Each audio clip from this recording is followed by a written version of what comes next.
I'm here today in St. Paul's Parish on the Falls Road in West Belfast, known as St. Paul's on the Falls. We're here in the north of Ireland, and I'm going to introduce to you today a very special priest, Father Andrew Black, who's going to share his very special story.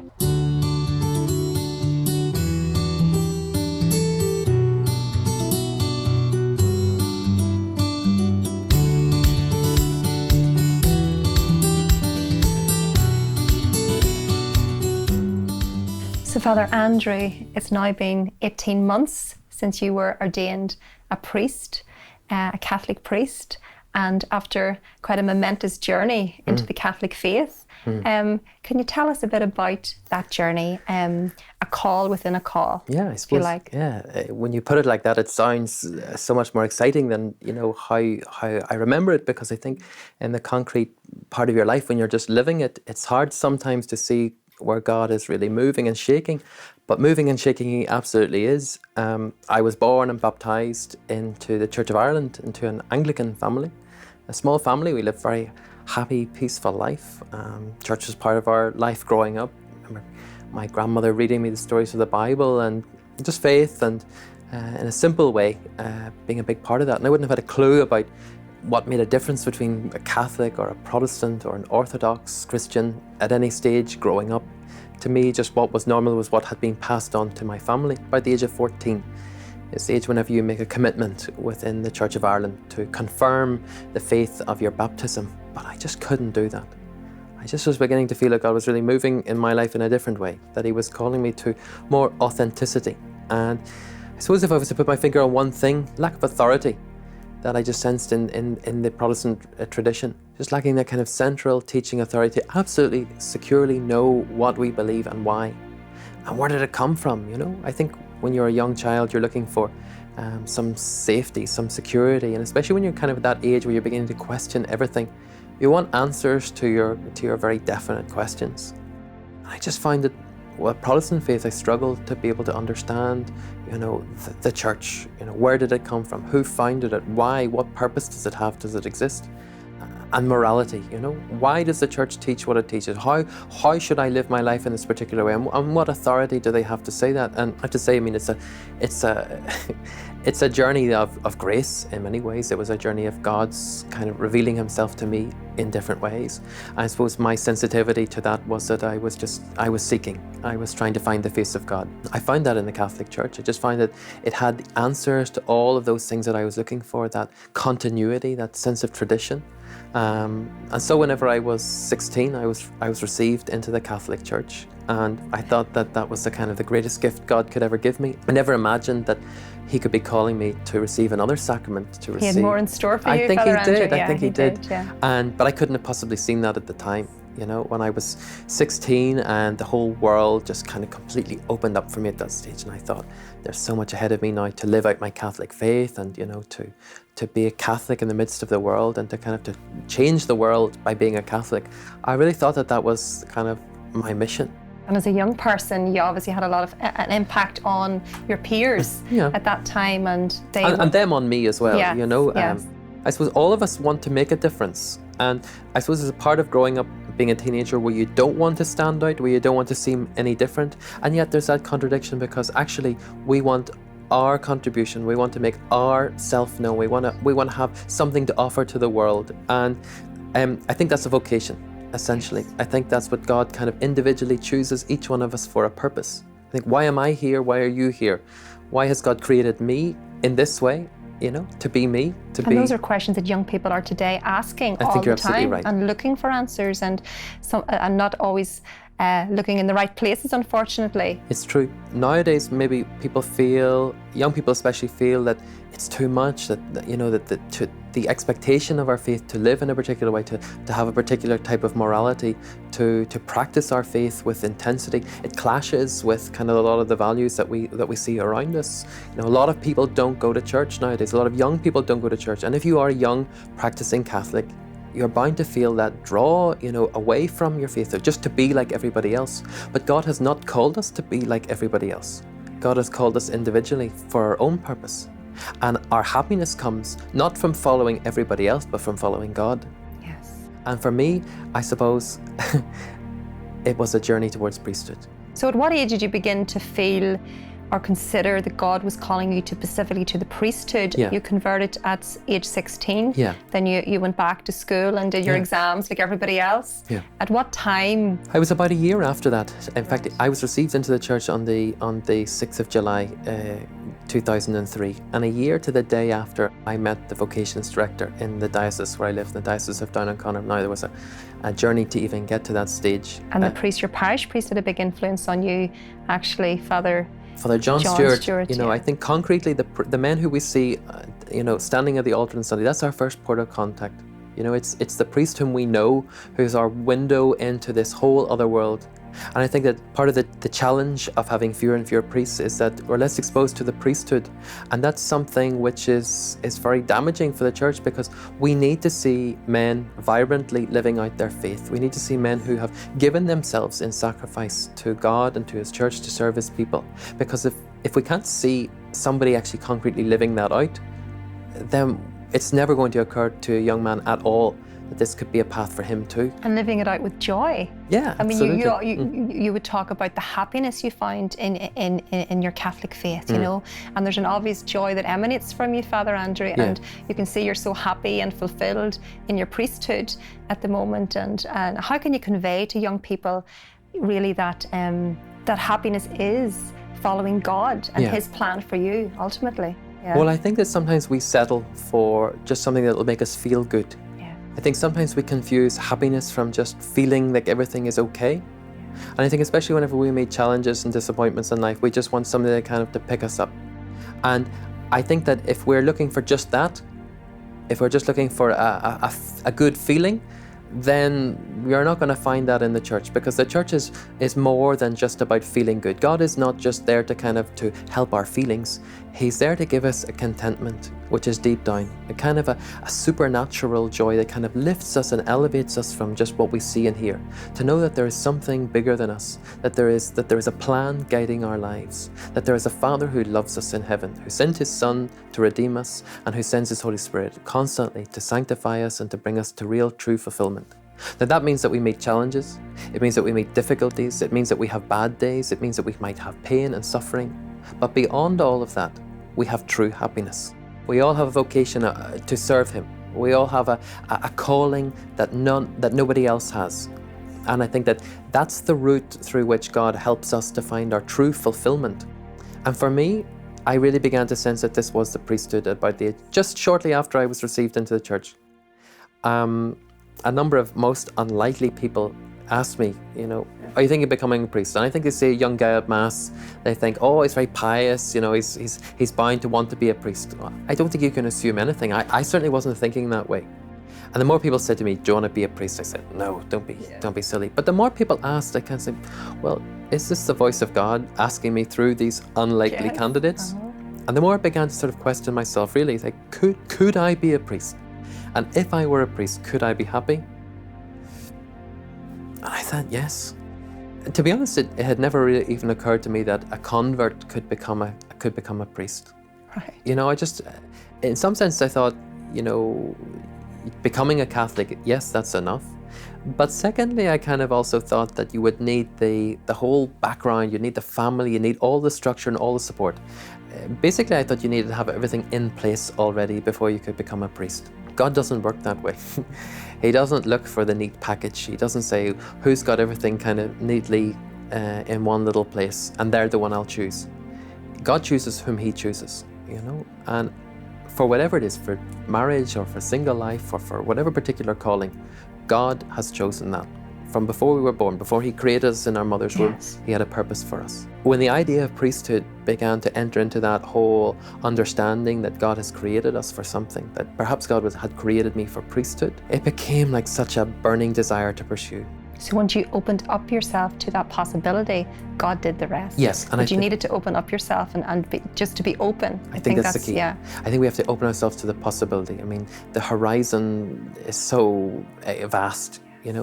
And all we have to do for our part is to just open our heart a little bit to allow God's grace to come in. We have to just open our minds a little bit to imagine that this could be what God is calling us to. And that's enough. Let God do the work, do the rest. It's his joy, it's his life that he's calling us to.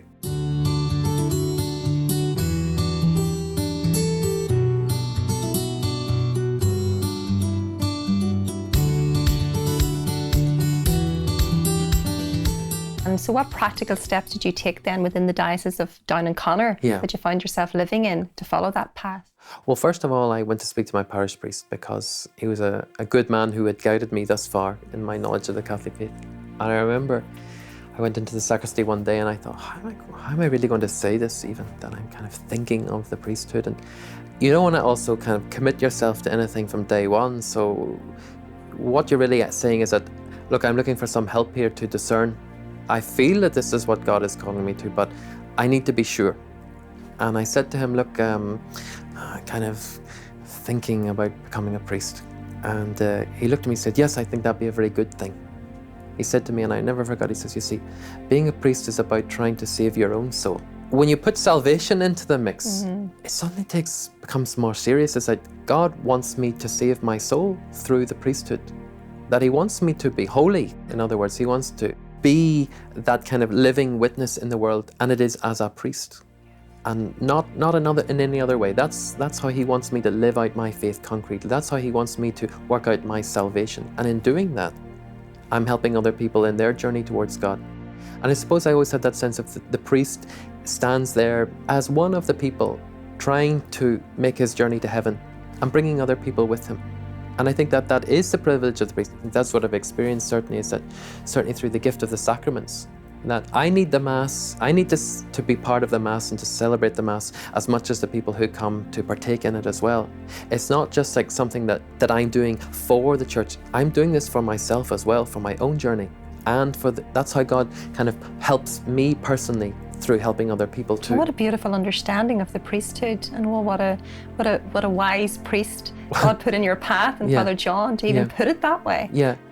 You see, I think that God needs priests. Yes. You know, the church needs priests. There is always a need, and in as much as there is a need for priests, there is a need for men to say yes. Yes. And I always think that there's part of a kind of that challenge that appeals to, especially to a young guy. You know, it's like, here is something that I could do.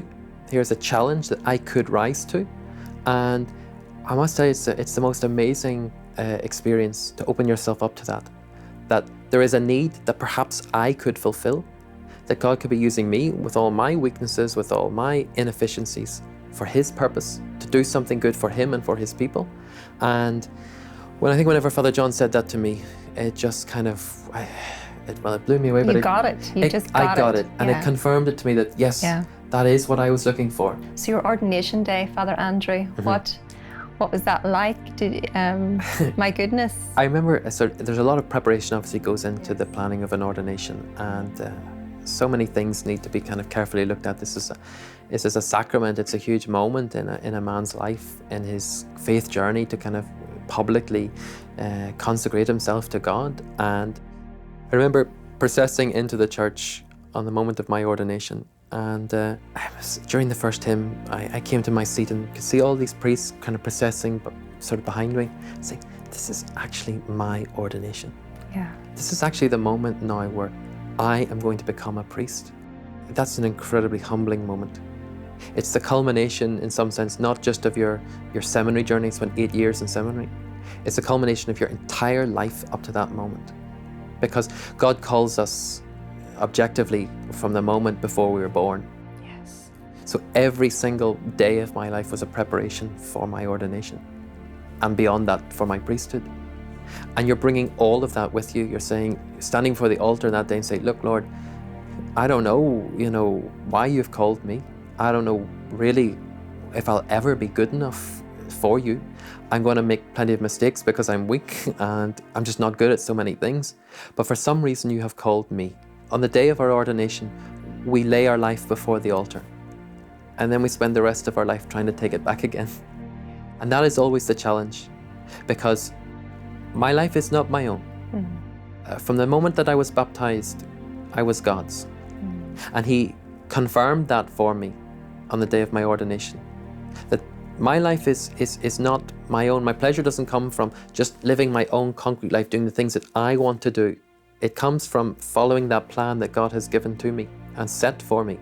And my joy comes from just allowing that to happen. It's a complete renunciation of my own plan, my own desire.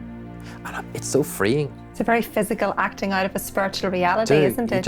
You lie flat and you say, look, Lord, take everything, you know, take everything from me at this point, you know, just give me purely the joy of being your servant. And we say that maybe on the day of our ordination. It's very hard to actually put that into practice. And, you know, there's a selfish side of us, there's a weak side of us that says, well, take everything, but not this little bit. You know, I just want to have a day off. I just want to relax. Just give me 10 minutes. But concretely speaking, you know, we are God's. We belong to Him, and we're there for His purpose. And that's truly the challenge. That's truly where the joy lies deep down. And, you know, there are a number of firsts that you go through then. So the first time saying Mass, which is the most terrifying, you know, in a good way, I suppose, terrifying moment that all eyes are on you. And it's now that I have to say those words, this is my body, this is my blood. You can hear your voice say, but, you know, this is really the act of God, you know, through me. And I suppose it's that moment really where you realize that my life is not my own, that I can stand here, that I can offer my entire body, my entire intellect, my will to the Lord, that through me, that He can bring His very body and blood, soul and divinity to earth. Another first is hearing confessions for the first time. I've often been in that position where you're kind of going into confession, it's kind of there's a nervousness and kind of, I don't really want to do this, you know, but I know I need it. I have to go in here and, you know, offer to the Lord, you know, my life in all its kind of ugliness, and kind of to tell the priest, you know, my sins. And it can be a nervous time. You have no idea how nervous it was for me. It is at the other end. And you're sitting at the other side of the grill and saying, you know, people are coming to me now to seek forgiveness for their sins, and that God has given me the power to forgive people their sins. And I remember, what a gift. What a gift is right, but I mean, it's a gift and a responsibility. And the ability to do that because of being a priest, that transcends any kind of human fear, of human weakness that I might have. And I think that's returning to the point, is that we think we have to have everything already in place. We think we have to be perfect in order to be a priest. We have to have all of the boxes ticked in our life. We have to be the best possible people. God doesn't ask that of us. He asks purely for a willing heart. And, you know, priests are humans. We are natural human beings. We make mistakes every single day. But what transcends that is this draw for holiness, this draw to be of God's service. And He takes us, no matter what weaknesses we have, for His own purpose. It is through our weakness that God calls us. It is through our inability that He calls us. Because truly, when you're standing at the altar saying Mass or hearing confessions, you have to know that this is not of you. You have to know that you are not here because of anything that you have enabled to do that. That has to be purely the act of God in your life.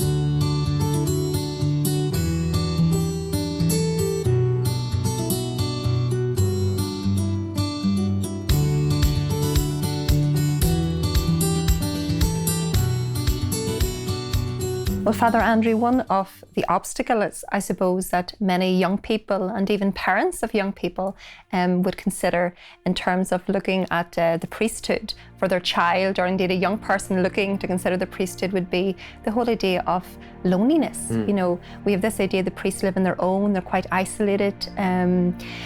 18 months after your ordination, what would you have to say to that? Yeah. Just tell us a bit about your life, your daily life, the work you're involved in. And I think you're absolutely right. I think loneliness is a huge issue nowadays. I think it's a huge issue for especially young people.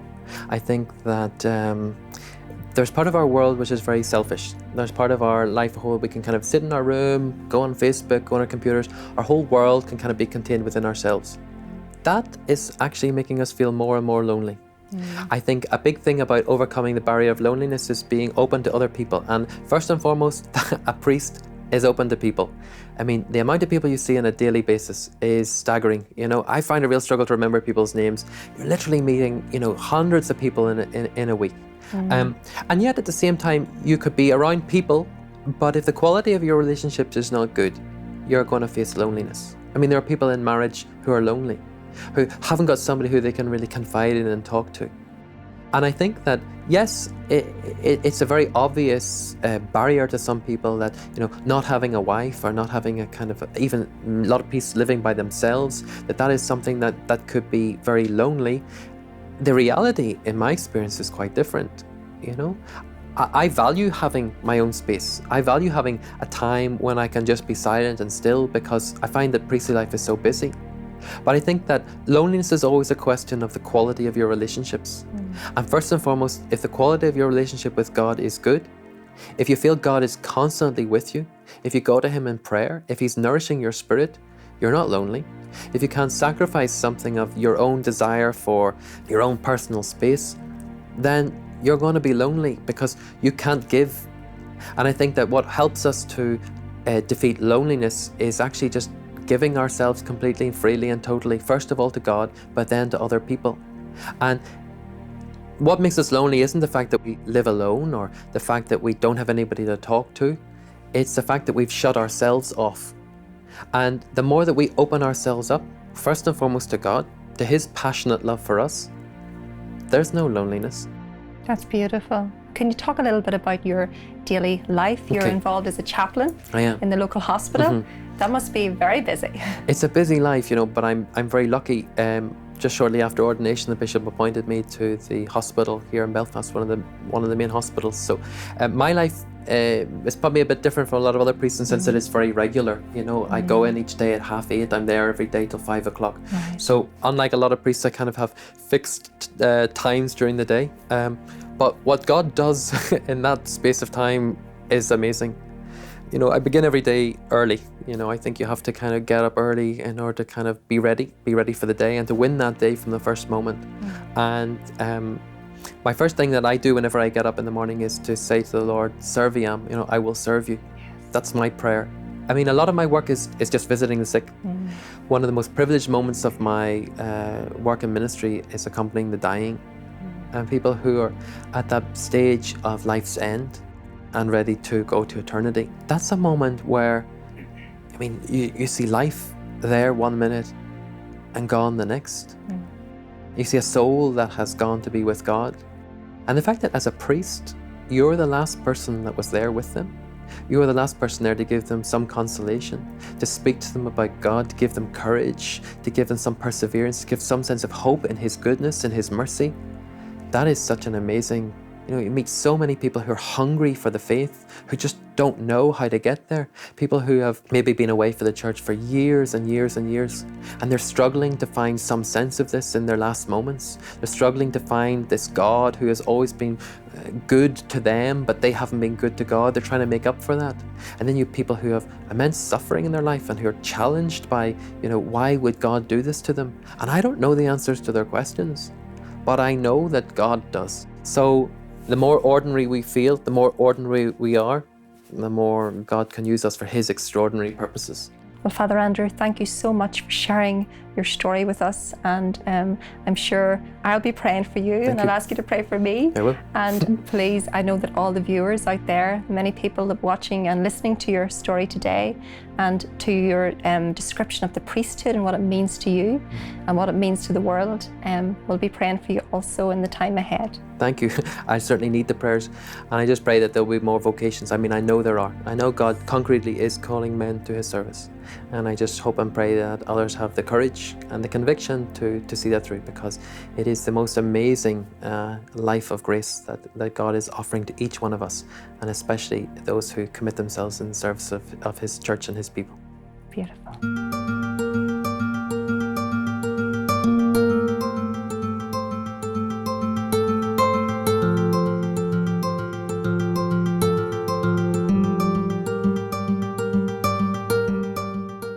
God has created each and every one of us for His own wonderful purposes, and it can be difficult at times, I understand, to know what our place really is in life, What is it that God wants us to do? How are we going to make a difference? That's God's decision already. And what we need to do is to always humble ourselves before His mystery.